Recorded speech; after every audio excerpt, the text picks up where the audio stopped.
Well, President Trump looking to open the door for 600,000 Chinese students to come study at American universities, outraging some Republicans.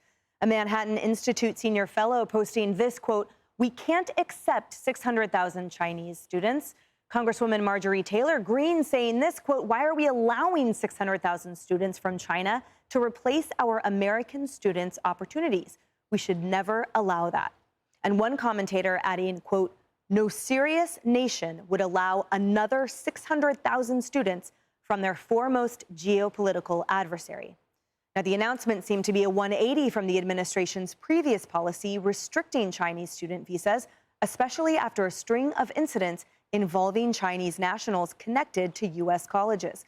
Back in June, 2 Chinese nationals were charged with smuggling a dangerous biological pathogen into the United States for their work at the University of Michigan. And 1 month later, a doctor was busted in Texas and charged with allegedly trying to smuggle cancer research back to China. And these are not isolated incidents.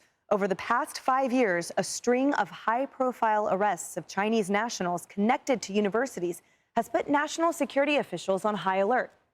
Now, the White House putting out this statement to clarify, telling Fox News, quote, "President Trump is not proposing an increase in student visas for Chinese students. The 600K references 2 years' worth of visas, which is simply a continuation of existing policy." Molly, I see you nodding. What are your thoughts on this? I'm glad they offered that clarification because it sounded like there was this sudden doubling of Chinese students coming into the nation at a point when there's a lot of critique going on about international students taking the place of American students at elite universities, and just an enormous amount of focus on this, so it's good to clarify that. It's been fascinating to see this announcement. I think that the administration has done a fairly good job, actually, communicating why this is happening. Commerce Secretary Howard Lutnick talked about how this is Trump was taking a rational economic view. International students are actually incredibly important to our institutions and pay a lot of money. Trump was also asked by reporters about this, and he's talked about his relationship with President Xi and China, and we're working on trade issues with China, so it's unsurprising that something wouldn't be worked out. I don't find that surprising at all. What I think is interesting is the amount of Chinese students that are already coming into America, and particularly at some of our most elite institutions where they make up a huge number, including at Harvard, where it's 20% or so of their international students. And Harvard's under a tremendous amount of focus, like a lot of these elite institutions, and big questions being asked, particularly by Republicans, about the influence and the ties that Chinese professors or professors with friendly ties with China have, concerns about national stealing of intellectual property at our elite institutions, which is a concern and should be watched going forward as this policy goes forward. Yeah. Arthur, what do you make of it? Well, there's a lot. That's a great question, because that's kind of where I'm going with this. And that is, that's great that President Trump just clarified that that number, 600,000, is over the course of 2 years, and that he's sort of carrying out or extending existing policy.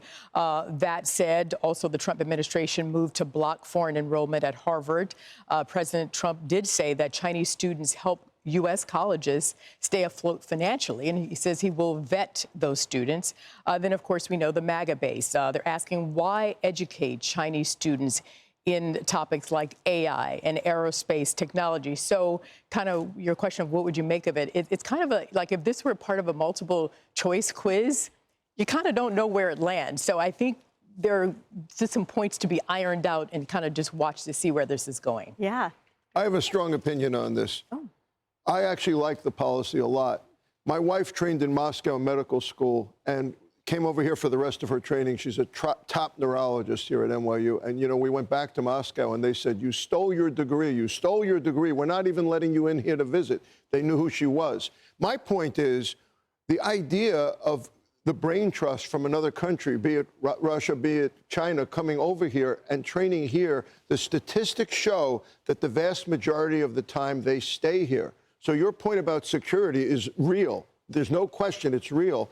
But the predominant endpoint here is that people come over here and they enrich our medical education and our medical training. I'm talking now just about the medical training.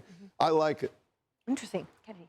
Well, unfortunately for a lot of these students, I agree with you. By and large, most of them are very, very well-intentioned. They're incredibly smart. They do add a lot to the academic environment in all of the institutions where they study. But the ones with the ties to the Chinese Communist Party, they're the ones who have ruined it for everyone else. And that is incredibly unfortunate. But if that is the case, then the administration has to be much more transparent with its vetting process. How is it going to change? How are you going to pinpoint the people who are stealing the IP and then downloading it onto Chinese servers surreptitiously, which is what happened with the doctor at the medical school in Texas, was somehow flagged by security at the airport, and they figured out exactly what was going on. Those are the kind of people who ruin it for everybody else.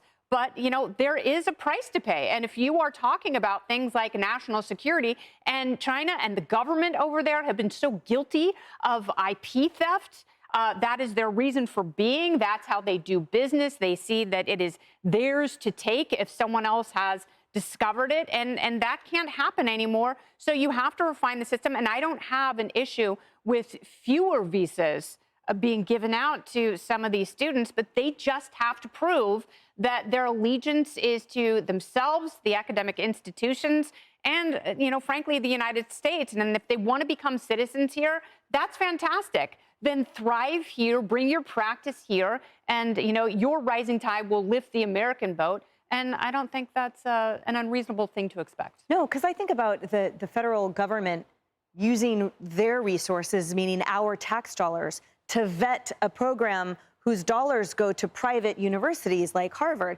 So unless there was an investment by, investment system, almost like the military, where, okay, if they get a visa and study, then they are required to practice here and give back for 2 to 4 years. Send them to these underserved communities, to Appalachia, to these places that need amazing doctors, let's say, right, or students, to somehow make it worth our tax dollars and also to ensure that they have allegiance here in some way. Hey everyone, I'm Emily Campagno. Catch me and my co-hosts Harris Faulkner and Kaylee McEnany on Outnumbered every weekday at 12 p.m. Eastern, or set your DVR. Also, don't forget to subscribe to the Fox News YouTube page for daily highlights.